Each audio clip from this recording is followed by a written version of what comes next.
Révision sur les atomes et molécules. Donc les atomes, vous avez déjà dû voir que les atomes sont les unités qui constituent la matière.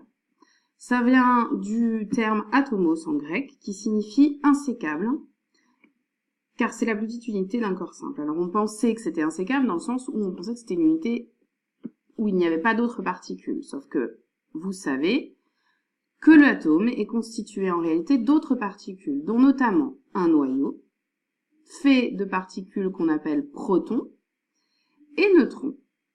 C'est ce noyau qui est la plus grande masse, la plus grosse masse de l'atome, et autour on va trouver des électrons qui vont tourner autour de ce noyau. Alors comment on note scientifiquement un atome? On a deux possibilités. Premier cas, c'est une lettre écrite en majuscule. Alors exemple, vous avez le carbone qu'on écrit grand C, oxygène grand O ou hydrogène grand H. Cas numéro 2, parce que les lettres ont déjà été utilisées, on va utiliser deux lettres, la première en majuscule et la deuxième en minuscule. Alors par exemple, vous avez l'atome d'argent, grand A petit g, l'atome de calcium, grand C petit a.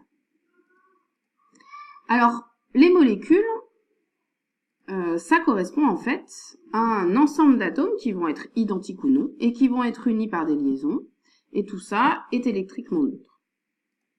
Donc par exemple ici, vous avez la molécule d'eau. Donc la molécule d'eau, elle est faite de deux atomes d'hydrogène et d'un atome d'oxygène qui sont reliés ici, vous voyez, par des liaisons. Donc du coup, cette molécule, elle s'appelle H2O. Alors comment on note les molécules? Donc on utilise la notation des atomes qu'on a vu précédemment et on va indiquer le nombre de chacun en bas à droite. Alors, par exemple, la molécule de dioxygène, c'est constitué de deux atomes d'oxygène.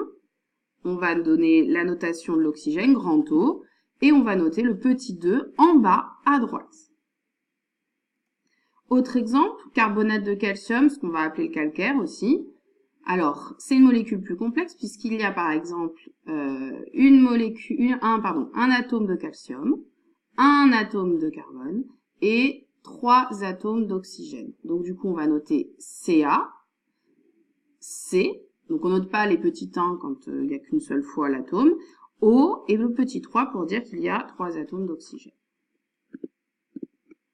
Si on veut indiquer le nombre de la même molécule qui est présent dans ce qu'on est en train d'étudier, on ajoute ce nombre devant la notation de la molécule. Alors par exemple, si vous êtes en présence de 4 molécules de dioxygène, vous positionnez le 4 avant la notation de la molécule avec toujours l'oxygène, l'atome, et le petit 2 en bas à droite pour indiquer qu'il y a 2 oxygènes.